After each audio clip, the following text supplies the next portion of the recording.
모두 일어나셔서 하나님의 말씀 받겠습니다. 오늘 우리에게 주시는 말씀 시편 15편입니다.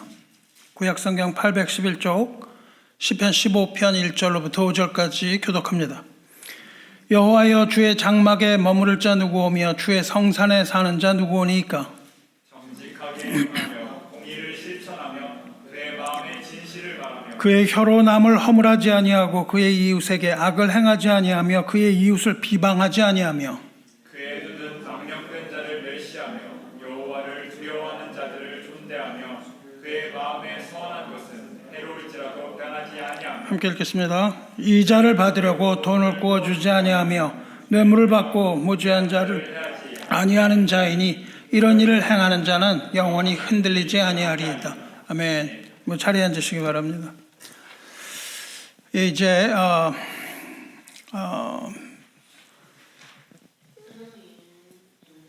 모세가 출애굽을 한 후에 그 후에 이제 여러 가지 우여곡절 끝에 다윗 왕이 나오죠. 다윗 왕이 언약궤를 예루살렘으로 가져옵니다. 그리고 다윗의 아들이 다윗의 아들 솔로몬이 성전을 건축하죠. 그 이후에 모든 남자는, 이스라엘의 모든 남자는 1년에 3번씩 성전을 가야 했어요. 1년에 3번씩 성전을 가야 합니다. 어디에 있든지 멀든지 가깝든지 남자는 모두 1년에 3번씩 성전으로 올라가서 하나님 앞에 몸을 보여야 했습니다. 왜 그러냐 하면 제사를 드려야 했기 때문이 그래요. 자기 고향에서 양이나 소나 비둘기 이런 제물을 챙겨가지고 그것을 가지고 예루살렘으로 올라가서 성전에 갑니다. 그런데 그 성전에 들어가려면 그 예루살렘 성읍에 먼저 들어가야 돼요. 예루살렘 성읍에 들어가려면 성읍의 성문들을 통과해야 됐습니다. 우리가 그 문 가지고 지금 계속 말씀 나누고 있잖아요. 그런데 그 나중에 성문이 불타기 이전에 이때 솔로몬 때는 이것이 그렇게 불탄 적이 없죠. 그래서 이 성문들은 굳게 닫혀 있었고 이 성읍의 문들은 수비대가 지키고 있었어요. 군인들이. 그래서 들어오는 사람을 검문합니다. 검문하고 혹시 있을지도 모르는 그 위험에 대비하기 위해서 문을 닫고 그 수비대가 지켰어요. 그래서 예배를 드리기 위해서 오는 이 성전의 순례자들, 이 사람들은 순례자죠. 순례자들은 그 문제기들이 지키는 문을 통과해야만 성읍 안으로 들어갈 수 있었습니다. 그렇게 해서 성읍 안으로 들어가면 거기에 성전이 있는 거예요. 그래서 그 성전이 거기에 서 있는데 그 성전을 여호와의 장막이라고도 부릅니다. 타버나클이라고 영어로는 번역이 되기도 하고 혹은 sanctuary 그렇게 번역하죠. 우리 본당을 뭐라고 그래요? 교회 본당을 sanctuary 그렇게 부릅니다. 성전이라는 의미죠. 그 장막이라고 불러요. 그 장막은 어디 있냐면 예루살렘에 있고 여호와의 산에 있다 이렇게 얘기를 해요. 근데 이제 성읍의 문을 통과한 이 사람은 성전으로 들어가는 문을 또 통과해야 됩니다. 그런데 그 성전에 있는 그 문은 아무나 들어갈 수가 없는 거예요. 왜냐하면 그 문도 문지기가 지키고 있기 때문입니다. 그 바깥에서 지키던 사람들은 군인이에요. 근데 그 성전을 지키는 그 성전 문을 지키는 사람들은 제사장입니다. 제사장들이 언약궤를 위하여 문지기로서 섬겨요. 그 문지기들은 예배자들이 헌물을 가져오면 그 헌물을 모으기도 합니다. 그래서 모아서 모으는 책임도 있어요. 그래서 어떤 경우에 이제 은, 금 같은 걸 가져오면 그것을 가지고서는 성전의 창고에 보관하는 일을 맡죠. 그리고 그들은 성전을 유지하기 위해서 필요한 것, 의식적인 것, 성전의 청결, 이런 것들을 유지하는 특별한 책임을 맡은 제사장들입니다. 이 제사장들이 문을 딱 지키고 있어요. 그리고 순례자들은 그 앞에 가서 서는 거예요. 지금 시인 다윗은 오늘 읽은 이 시에서 지금 그 얘기를 하고 있습니다. 그런데 다윗은 뭐라고 그러냐면요. 시편 84편에서 이것을 너무나 사모하는 내용을 시편 84편에서 이야기합니다. 뭐라 그래요? 주의 궁정에서 한 날이 다른 곳에서의 첫날보다 나은즉 악인의 장막에 사는 것보다 내 하나님의 성전 문지기로 있는 것이 좋사오니, 이렇게 얘기를 해요. 그 사람들이 이걸 뭐라고 생각을 하냐 하면은, 나는 그냥 성전 문지기 같은 낮은 지위에 있는 것이 더 좋습니다. 뭐 이렇게 번역을 하는데 그 말도 안 되는 소리입니다. 왜냐하면 다윗은 성전의 제사장이 아니었기 때문에 그래요. 제사장이 아닌 사람이 문지기로 있을 수는 없습니다. 뭐 그것을 다윗이 몰랐을 리가 없죠. 다윗이 그런 것들을 정한 사람이 나는 왕인데 내가 제사장으로 하기로 합니다. 이거는 큰일 날 일이거든요. 왕이 성급히 사울이 제사장의 직무를 하다가 일을 당하죠. 다윗은 그 성전 문지기로 있겠다는 뜻이 아닙니다. 다윗은 성전 문을 지키는 문지기가 되길 원했던 것은 아니에요. 자격이 안 되기 때문에. 그렇다면 여기서 문지기로 번역한 건 뭐예요?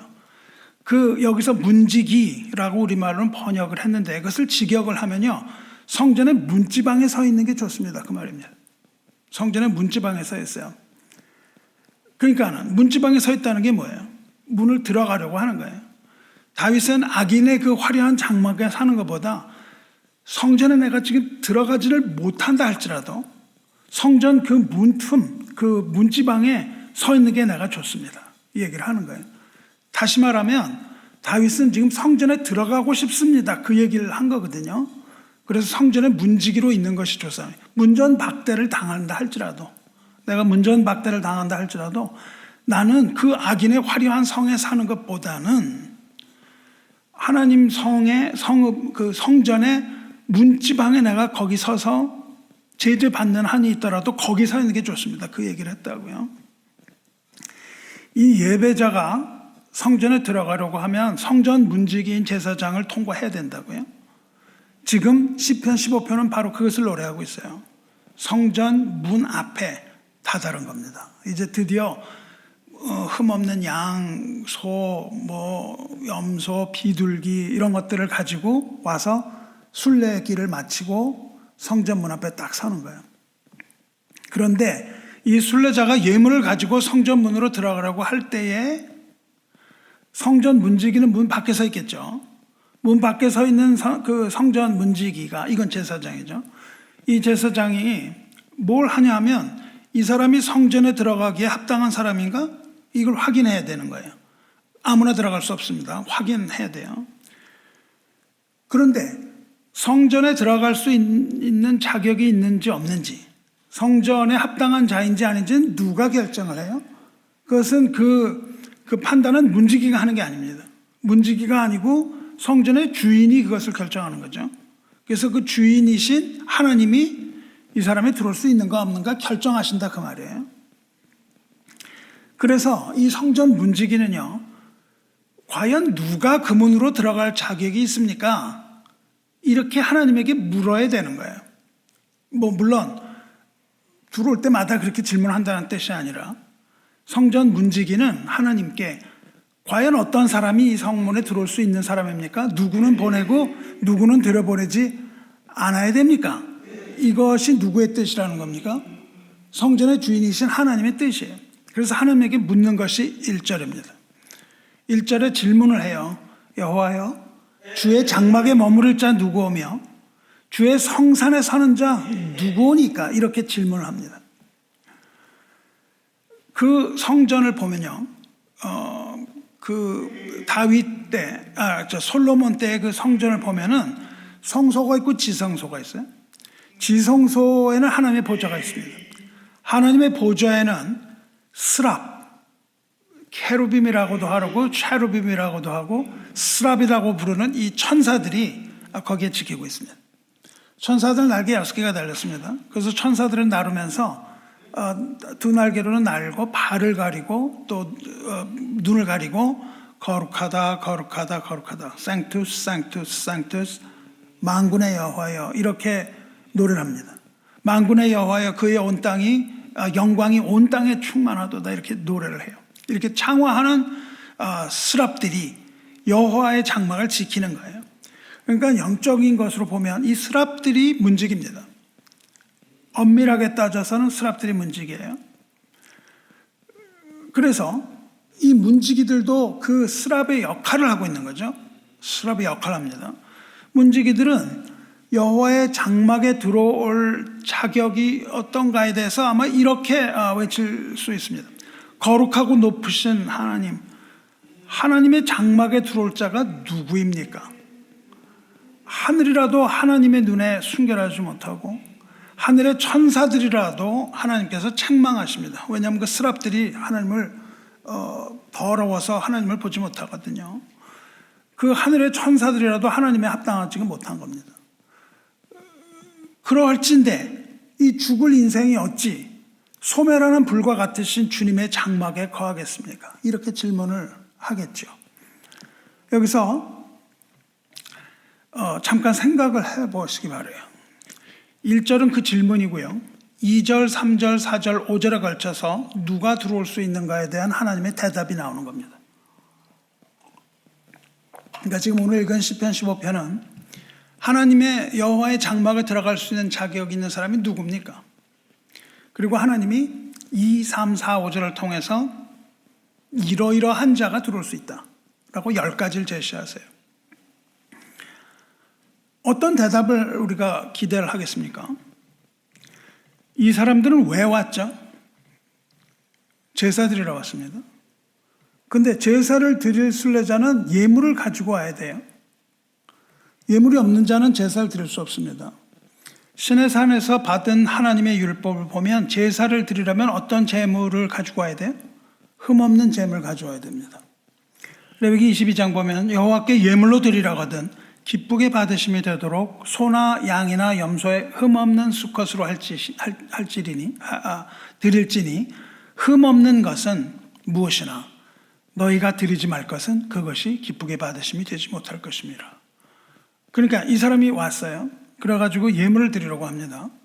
그러면 어떤 걸 가져왔어야 돼요? 흠없는 수컷. 그래야 하나님이 기쁘게 받으세요. 흠 있는 건 아무거나 드리면 안 된다. 그거는 하나님이 기뻐하시는 게 아니다. 이렇게 율법이 되어 있거든요. 그러니까 하나님께서 흠없는 제물을 기뻐하신다는 겁니다. 그렇다면 성전 문지기가 하나님께 이 질문을 했을 때 하나님의 대답은 어떤 것이어야 하겠습니까? 하나님의 대답은 예물을 가져온 자냐? 그러면 흠없고 점없는 예물을 가져왔는가?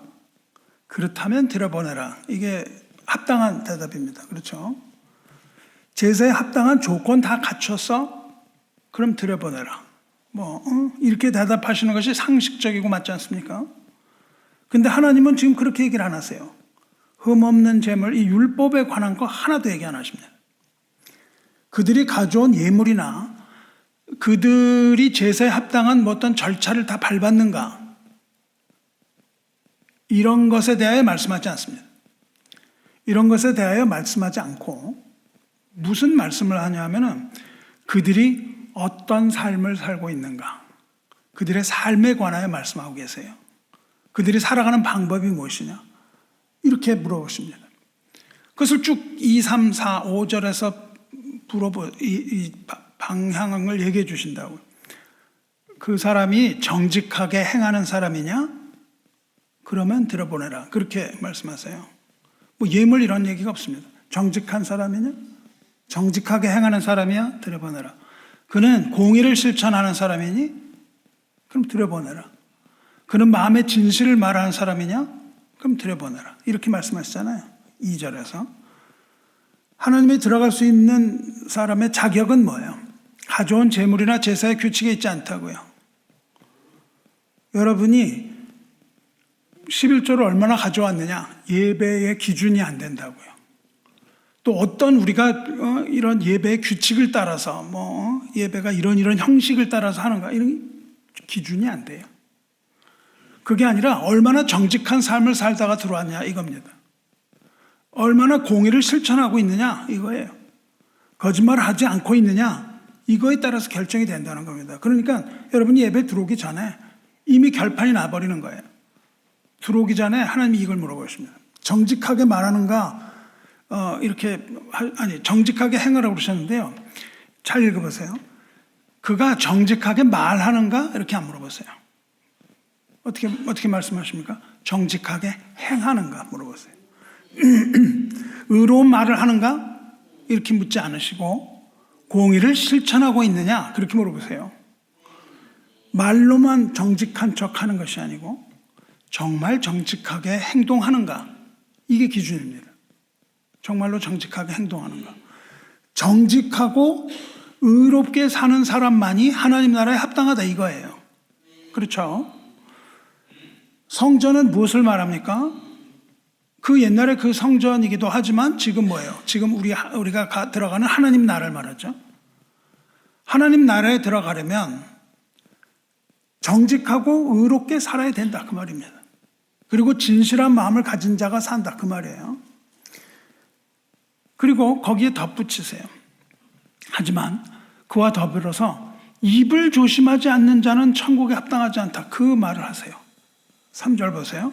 그의 혀로 남을 허물하지 아니하고 그의 이웃에게 악을 행하지 아니하며 그의 이웃을 비방하지 아니하며 3절에서는 분명히 입을 통해서 나오는 걸 말씀하세요. 혀로 남을 허물하지 아니하며 혀로 남을 허물한다는 건요. 남의 잘못을 들춰내는 거예요. 남의 잘못을 들춰서 비방하는 자는 들어오지 못하게 해. 그렇게 말씀하십니다. 비방이라는 건 뭡니까? 비방은 마귀가 성도 간에 싸움의 불을 지르기 위해서 사용하는 풀무입니다. 그래서 불에 그냥 풀무를 붙여가지고 그 싸움의 불이 일어나게 하는 것이 비방이에요. 그런데 어디서 비방을 하냐 하면 등 뒤에서 비방하는 거를 뒤에서 남 얘기하는 걸 그렇게 얘기하는 거예요. 그러니까 사람의 등 뒤에서 불을 붙이는 거 그거가 가장 악한 일이라고 말하는 겁니다. 그렇기 때문에 남의 잘못을 덮어주지 않고 남의 잘못을 감춰주지 않고 입을 열어서 혀로 비방하는 자는 천국에 합당하지 않다 이 말씀하십니다. 두렵죠. 말로 이웃에게 악을 행하는 자는 천국에 합당하지 않습니다. 혀에 재갈을 물리는 자는 친구에게 악한 일을 하지 않는다는 겁니다. 혀에 재갈을 물리지 않는 자 천국에 합당하지 않다 그 말씀하세요. 또 그의 이웃을 회방하지 아니하며 이거는 뭐냐면 수군수군 되는 걸 말합니다. 수군수군거림이에요. 가십. 남을 험담하는 자는 혀에 마귀를 달고 다니는 거죠. 혀에 마귀를 달고 다니는 겁니다. 험담을 또 듣기 좋아하는 사람이 있습니다. 험담을 하는 사람은 입에 마귀를 달았고 험담을 듣고 맞장구 치는 사람은 귀에 마귀를 달고 사는 거예요. 입에 마귀를 달기도 하고 귀에 마귀를 합니다. 누군가 남에 대해서 험담을 할 때 그걸 들어주고 그 말을 용납하는 것은 죄입니다. 야고보 사도가 말해요. 혀는 곧 불이요 불의의 세계라. 혀는 우리 지체 중에서 온몸을 더럽히고 삶의 수레바퀴를 불사르나니 그 사르는 것이 지옥불에서 나느니라 그렇게 말씀하신다고요. 험담, 이 gossip, 수근수근에는 뭐가 붙어 있다고요? 지옥불이 붙어 있다고 말씀을 하십니다. 재갈 먹이지 않은 혀를 위한 지옥불이 준비되어 있다고 말씀하시는 거예요. 주님께서는 원수들을 험담하기는커녕 그들 위해서 기도하라고 그렇게 말씀을 하셨습니다. 오직 남을 비방하지 않고 악을 행하지 않고 험담하지 않는 자가 하나님 나라에 합당하다 이렇게 말씀하고 계십니다. 하나님 나라에 또 하나님 나라에 합당한 사람은 그 다음에 보면 맑고 깨끗한 눈을 가진 사람이에요. 그러니까 깨끗한 입을 가지고 깨끗한 양심을 가지고 깨끗하게 행동하는 사람 그리고 깨끗한 눈을 가진 사람이에요. 여기서 그 본문에서는 어떤 사람이 하나님을 만홀히 여기는 사람인가? 어떤 사람이 하나님을 무시하는 사람인가? 이걸 알아보는 눈을 가졌어야 된다 이거예요. 그리고 어떤 사람이 하나님을 두려워하고 경외하는 사람인가? 이거를 구별해낼 수 있는 눈을 가진 사람이 천국에 합당하다 이렇게 얘기를 합니다. 하나님 나라에 합당한 자는 하나님을 경외하는 형제에게는 존귀하게 대하고 하나님을 무시하고 욕하는 자에게는 무시할 수 있는 그런 행동을 하는 자 이렇게 되어 있습니다. 하나님을 무시하는데도 그걸 그냥 받아들이는 자는 천국에 합당하지 않다 그 말씀을 하십니다. 그리고 하나님 나라에 합당한 사람은 서원한 약속은 반드시 지키는 사람이라고 하세요. 이 약속은 하나님에게 한 약속일 뿐만 아니라 공동체에도 해당됩니다. 우리 공동체를 보면 말만 앞세우는 사람이 있어요. 계획을 막 이렇게 크게 얘기했는데 나중에 보면 하나도 한 게 없습니다. 그냥 계획만 해요. 그리고 입만 그냥 얘기하는 거예요. 실제 행동을 하지 않습니다. 그 계획을 이야기하고 내가 이런 거 하겠습니다. 이거는 뭐냐면은 서원한 약속을 지키지 않는 거죠.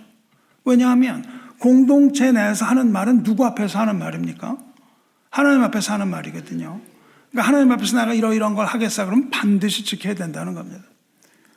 내가 비록 그 이야기를 해놓고 손해나 불이익이 온다 할지라도 여전히 나는 신용을 지켜야 된다는 겁니다. 내가 한 말에 대한 책임을 져야 돼요.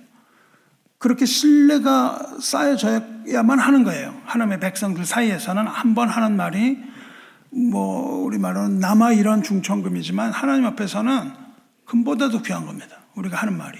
우리가 하는 말은 반드시 지켜야 돼요. 목사님 저는 얘기를 해놓고 그 다음에 보면은 1년 후에 보면 아무것도 안 해요. 어떨 때는 집사 서약을 했는데 나중에 보면 한 게 없습니다. 그래서 어떤 교회에서는 1년 끝나면은 평가를 합니다. 1번, 당신은 이걸 하지 않았습니다. 2번, 대부분 안 한 게 막 나가는 거예요. 그래서 기분이 나빠지는 거예요. 목사님은 날 판단을 해? 판단하지 말라 그러면서 이렇게 얘기를 하는데 먼저 본인이 그 신용을 지키지 않았던 걸 생각을 안 하는 거죠. 이렇게 신뢰가 가는 사람이 신실한 자입니다. 한 번 한 말은 지키는 자. 이것이 하나님 나라에 합당한 자라는 겁니다. 우리가 인간 앞에서도 그 말 약속을 지키지 못한다면 어떻게 하나님 앞에서 약속을 지키겠어요? 서원한 것은 지키는 자가 하나님 나라에 합당한 거예요. 그리고 또 무슨 얘기 하십니까? 하나님 나라에 합당한 사람은 가난한 사람 돌보고 재물에 눈이 어둡지 않은 사람, 즉 재물을 섬기지 않는 사람이라는 거죠. 그래놓고 뭐라고 말합니까? 이런 일을 행하는 자는 영원히 흔들리지 아니하리라. 이게 결론입니다. 그럼 설교를 끝내야 되느냐? 아니죠. 네. 여기서 이런 일을 행하는 자 뭐예요? 그 위에 말한 10가지, 지금 말한 10가지. 이거를 행하는 자는 영원히 흔들리지 아니하리라. 이것이 이 시의 결론입니다. 이렇게 행하는 자는 주의 장막에 들어가서 머물 수 있고 주님의 성산에 살 수 있는 자라고 말하는 거예요. 견고하여 흔들리지 않는 반석. 이게 흔들리지 않는다는 건 반석입니다. 반석. 이 반석이신 하나님 앞에 거하게 되는 사람들입니다. 다시 말하면 이 사람들이 천국에 합당한 사람들이 아니겠어요? 이런 삶을 사는 자, 이런 말을 하는 사람이 아니라 이러한 삶을 사는 자들이 하나님 나라에 합당하다. 그렇게 말씀을 하세요. 근데 여러분, 과연 이것이 사실이겠습니까?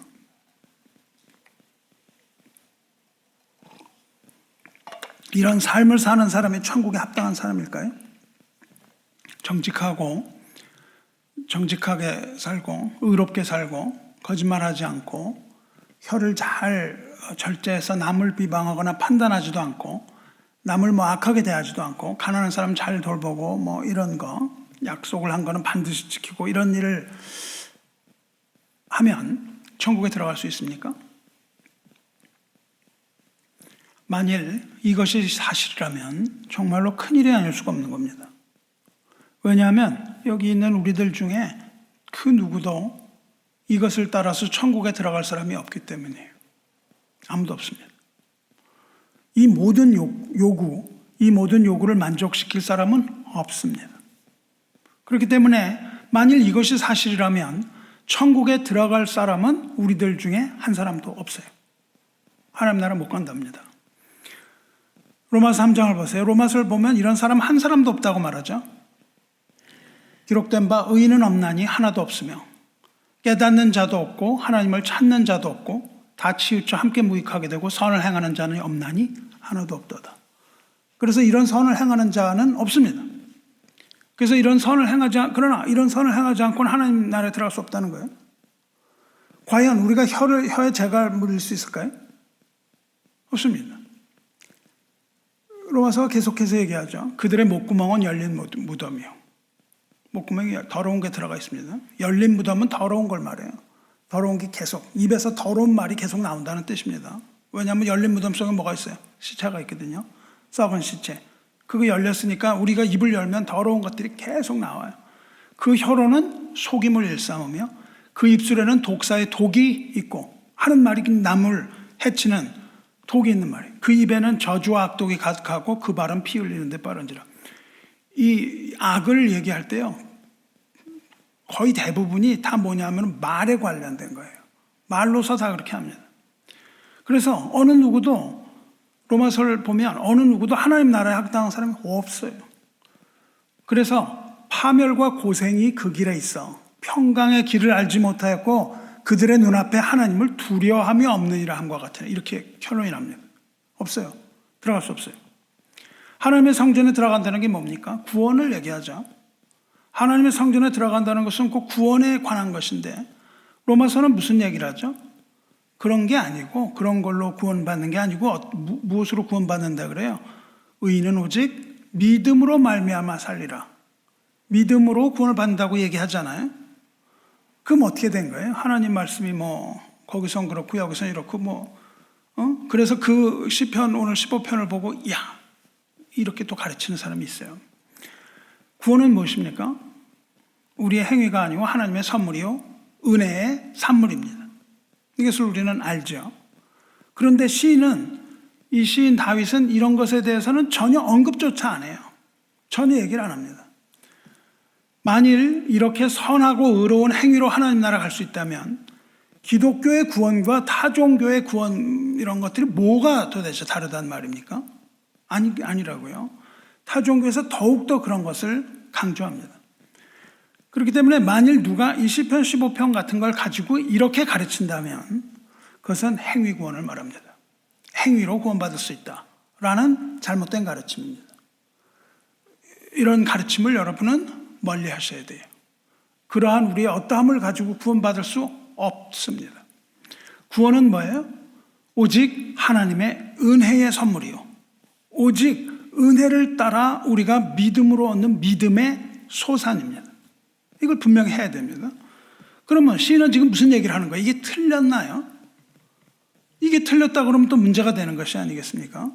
그럼 이것은 틀렸는가? 하지만 세상에 대해서 이것은 아주 좋은 논쟁거리를 만들어줘요. 이런 거 아니냐 하고, 우리가 믿음으로 구원을 받습니다, 행위가 아닙니다, 이렇게 얘기를 하면 이걸 들고 나와서 자 보세요, 하나님의 나라에 들어갈 사람은 이런 사람이 돼야 되지 않습니까? 이런 행위를 하는 사람이 들어가지 않습니까? 이렇게 딴질 간단 말이죠. 그러면 시인은 도대체 무엇을 얘기하고 있는 거예요? 네, 그렇습니다. 시인은요 지금 믿음의 열매를 말하고 있는 거예요. 하나님께서는 우리 믿음을 테스트하기 전에 뭘 테스트하시냐면 믿음의 열매를 가지고 테스트한다고 말씀을 하셨어요. 다시 말하면 그 은혜의 결과를 시편이 얘기하고 있다고요. 실제 우리가 천국에 갈 땐 이걸로 판가름이 날 겁니다. 그거 틀린 게 아니에요. 이걸로 판가름이 나요. 정직과 공의와 진실과 혀에 재갈 물리는 것, 선을 행한 이런 것들은 다 뭐예요? 열매예요. 성령의 열매입니다. 성령의 열매를 보세요. 그 모두가 다 무슨 관계가 무슨 어떤 이야기죠? 인간과 인간 사이의 관계에 관한 것들이에요. 사랑, 그런데 나 혼자 무슨 사랑이에요? 당연히 관계죠, 그렇죠? 온유, 나 혼자 무슨 온유예요? 관계에 있어서죠, 그렇죠? 평화, 나 혼자 무슨 평화예요? 인간과 인간의 관계잖아요. 성령의 열매라는 것은 반드시 관계입니다. 그래서 갈라디아서를 보면 열매를 말할 때 믿음, 은혜 이런 걸 얘기 안 해요. 그 얘기를 안 합니다. 그리고 뭐라 그럽니까? 갈라디아서 성령의 열매는 사랑이다, 그렇게 얘기를 합니다. 오직 성령의 열매는 사랑과 희락과 화평과 오래 참음과 자비와 양성과 충성과 온유와 절제니, 그렇게 얘기하죠. 이런 것들을 금할 법이 없다, 금지할 법이 없다, 이렇게 말합니다. 지금 시인이 바로 그 얘기를 하고 있는 거예요. 그 열매를 이야기합니다. 열매를 이야기할 때 믿음과 사랑, 은혜와 이런 말 안 하거든요. 그냥 성령의 열매는 이것이다, 이렇게 얘기하죠. 야고보 사도는 뭐라 그래요? 허탄한 사람아, 행함이 없는 믿음이 헛것인 건 줄을 알고자 하느냐, 이렇게 말하죠. 그리고 영혼 없는 몸이 죽은 것 같이 행함이 없는 믿음은 그 믿음은 죽은 것이니라. 그 믿음 자체가 죽은 거라는 거예요. 그래서 믿음을 무엇으로 판단합니까? 행함으로 판단한다고요. 행함으로 판단합니다. 하나님은요, 영광 가운데 계시고 거룩하신 분입니다. 그래서 우리가 하나님의 집에 들어가려고 하면, 또 하나님의 집에 들어가서 우리가 섬기려고 하면, 하나님의 집에 들어가는 자와 하나님을 섬기는 자는 반드시 이 질문을 해야 되는 거예요. 이 질문을 해야 됩니다. 주의 장막에 머무를 자가 누구오며 주의 성산에 사는 자가 누구오니까? 이 질문을 해야 됩니다. 하나님께. 천사들도 얼굴과 발을 가리고 하나님 앞에 경배를 드린다면 어떻게 사람이 하나님을 경배할 수 있단 말입니까? 라는 질문을 여러분이 교회 오기 전에 하셔야 되는 거예요. 과연 내가 하나님을 경배할 수 있는 자격이 있는 사람입니까? 이렇게 질문하고 들어와야 됩니다. 아무 생각 없이 사는 사람들은요, 하나님, 이 지극히 높으신 하나님의 앞에 나가는 걸 아주 쉽게 생각해요. 그래서 교회는 뭐 아무나 다 열려있었고 누구나 다 들어온다, 이렇게 생각을 합니다. 내가 어떠한 사람이건 나는 뭐 그것도 틀린 것은 아니에요. 그렇게 해서 우리가 구원을 받고 궁극적으로 들어가겠죠. 뭐 죄인이 교회에 들어오지 못한다, 이런 뜻으로 말씀드리는 것은 아닙니다. 하지만 하나님의 나라에 궁극적으로 들어가는 자는 이런 마음을 가지고 와야 돼요. 여러분이 하나님의 성도라면 예배를 드리러 나올 때 과연 내 자신이 예배자로 서기 합당한 사람인가? 이걸 물어봐야 돼요. 아무 생각이 없는 사람은 그냥 막 들어가는 거예요. 그래갖고 자기 하고 싶은 대로 하는 것이죠. 나는 구원을 받았다, 이런 생각을 하면서 함부로 예배를 대하고 하나님의 거룩한 이름을 함부로 대하게 되는 것입니다. 이런 사람이 어리석은 자입니다. 근데 겸손한 사람은 어때요? 예배를 드릴 때마다 내가 무가치하다는 것을 깨닫는 겁니다. 내가 무가치하다는 거예요. 그래서 하나님 앞에 나갈 때 우리는 낮아지는 겁니다. 우리 주 예수 그리스도가 아니면 내가 거룩하신 하나님 앞에 나가질 못하는구나. 하나님의 보좌에 내가 나갈 엄두를 내지 못하는 겁니다. 이것이 예배자의 태도입니다. 하나님의 장막에 거할 사람은 아무도 없다니까요. 하나님의 장막에 거할 분은 누구예요? 오직 흠없는 어린 양 예수 그리스도 밖에는 없습니다. 이것으로 따지면 예수 외에는 하나님의 장막에 거할 사람이 하나도 없어요. 여러분이 교회 나가서 예배 드릴 때 우리는 주의 성산에 거할 자 누구니까 질문하고 자기를 돌아보며 지혜롭게 살아야 돼요. 교회는 하나님께 예배드리는 하나님의 장막입니다. 여러분 말씀드리지만 이런 어떤 건물 자체가 아니라 이 교회의 영적인 면에서 이것이 하나님의 장막이라고요. 그리스도 안에 있는 교회는 모든 산 위에 가장 뛰어난 여호와의 산이에요. 여러분은 여호와의 산에 사는 겁니다. 그래서 교회에 속한 성도는 하나님의 집에 거하기가 합당한 자인지 이것을 자신의 믿음과 행위를 돌아봐야 되는 거예요. 믿음과 행위를 돌아보고 예배드리시기 바랍니다. 그리스도 예수께서 주시는 어린 양의 혼인 예복을 입지 않은 자는 하나님의 천국 잔치에 들어갈 자격이 없습니다. 예복을 반드시 입어야만 잔치에 들어가는 거예요. 성령의 열매인 의로운 삶을 살지 못한다면, 오늘은 내가 열매를 맺지 못했지만 그러나 성령의 열매를 맺지 못한다면 궁극적으로는 하나님의 나라에 적합하지 못합니다. 하나님의 나라는커녕 이 땅의 삶을 살아가기에도 적합하지 못한 거예요. 복음으로 말미암는 이 의로운 삶을 우리가 마침내 살아내지 못한다면 이 땅에 속한 교회, 이 불완전한 교회의 성도가 되기에도 부적절한 겁니다. 교회 일원이 되기 부적절한 거예요. 성령의 열매가 없으면. 그런데 우리는 이 세상 그 열매를 맺으면서 살아가죠.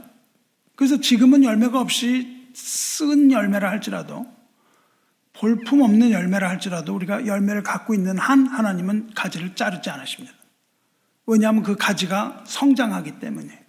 그래서 우리는 그 열매가 자라나기를 바라는 겁니다. 그런데 이 땅에도 열매가 없으면 부족한 판데 하물며 위에 있는 이 온전하신 하나님의 교회에 들어가는 걸 우리가 어찌 소망할 수 있단 말이에요. 들어갈 수가 없습니다. 주님께서 말씀을 하시죠.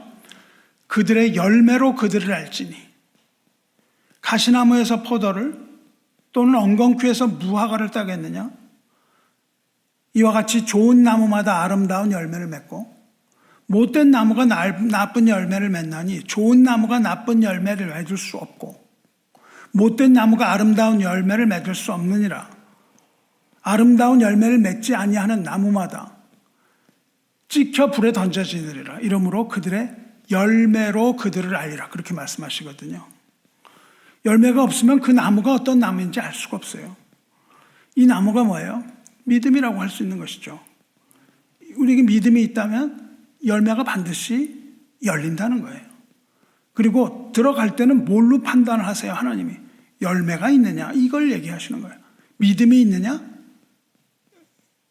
사실이지만 천국에 들어갈 때 우리에게 물으시는 것은 열매가 있는가 이거죠. 천국에 들어가는 시금석은 뭐예요? 나무가 아니라 열매라고요. 나무와 열매의 상관관계는 분명한 거죠. 그러니까 좋은 열매가 있으면 그것은 패스죠. 그래서 우리가 믿음의 시험을 받는다는 건 뭐예요? 무엇으로 시험하세요? 행위로 시험하신다고 말씀하시는 겁니다. 주님께서 또 말씀하시죠. 이어서 나더러 주여 주여 하는 자마다 다 천국에 들어갈 것이 아니라. 근데 믿음 있다고 말만 하는 사람인 거죠. 주여 주여 이렇게 하는 자마다 다 천국에 들어가는 것이 아니라 다만 하늘에 계신 내 아버지의 뜻대로 행하는 자라야 들어간다. 이 말씀하십니다. 그날에 많은 사람이 나더러 이르되 주여 주여 우리가 주의 이름으로 선지자 노릇하며 주의 이름으로 귀신 쫓아내며 주의 이름으로 많은 권능을 행하지 아니하였나니까 하리니 그때 내가 그들에게 밝히 말하되 내가 너희를 도무지 알지 못하니 불법을 행하는 자들은 내게서 떠나가야 하리라 이렇게 말씀하세요. I don't know you 이렇게 말씀하시는데요. 그게 I don't know you가 아니에요. I didn't know you. 너를 안 적이 없다는 거예요. 네가 그런 거 할 때 내가 너를 안 적이 없어. 이게 너무너무나 두려운 말이죠. 너 그런 거 하고 다녔는데 그때는 내가 너를 알았었던 게 아니야. 나는 너를 알았던 적이 없다. 그렇게 예수님 말씀하십니다. 우리가 입으로만 그리스도인이라고 하고 행위는 그렇지 않은 것. 이건 종교의 가면을 쓰고 있는 것이죠. 우리는 이 말씀을 기억해야 됩니다. 바울은 뭐라 그랬냐면요. 무늬뿐인 기독교인, 이름만 기독교인, 행하지 못하는 이런 기독교인들을 무신론자라고 얘기합니다. 교회는 다니는데 이름뿐이에요. 말만 해요. 하나도 행하는 게 없어요. 이거 무신론자예요. 어디서 그랬습니까? 디도한테 그랬습니다. 저희가 하나님을 시인하나 행위로는 부인하니 가증한 자요. 말로는 시인하는데 행위로는 부인이에요. 무신론자죠. 하나님을 부인하는 거는. 그러므로 하나님의 집, 이 교회에 다닌다 할지라도 그들은 주의 성산, 주의 장막에서 안식을 얻지는 못한다는 겁니다. 교회를 다닌 사람에게 하시는 말씀이세요. 정직하게 살고 공의를 행하고 진실될 것을 말하지 않는 자는 그 누구라도 하나님의 성산에서 쉬는 것이 허락되지 않는다는 겁니다. 이 모습이 나타나야 되는 거죠. 이것을 하여 구원받는 건 아니죠. 이걸 잘 이해하셔야죠. 이것을 하여 믿지는 않으면서 그것을 하여 구원받는 것은 아닙니다. 그러나 믿는 자에게는 무엇이 나타나요? 성령의 열매가 맺는다.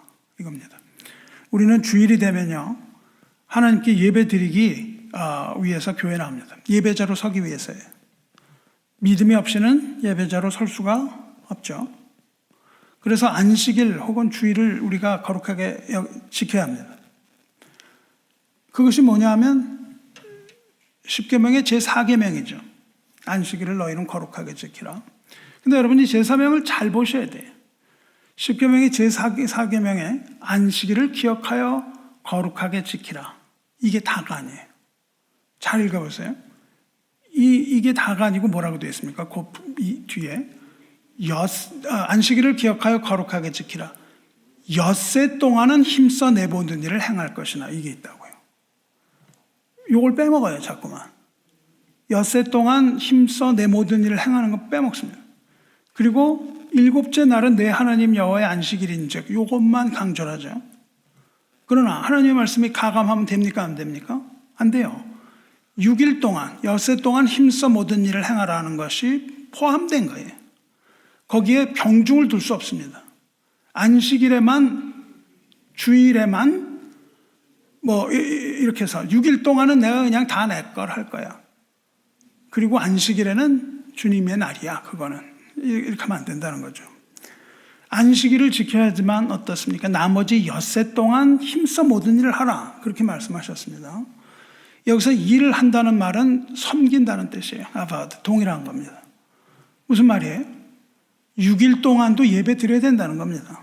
6일 동안도. 여러분이 6일 동안 예배를 드려야 돼요. 다시 말하면 뭡니까?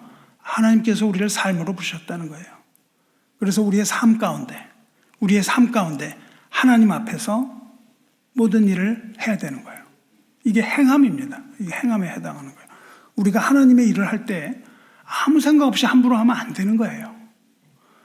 너무 쉽게 이렇게 교회 나오는 걸 생각하면 안 됩니다.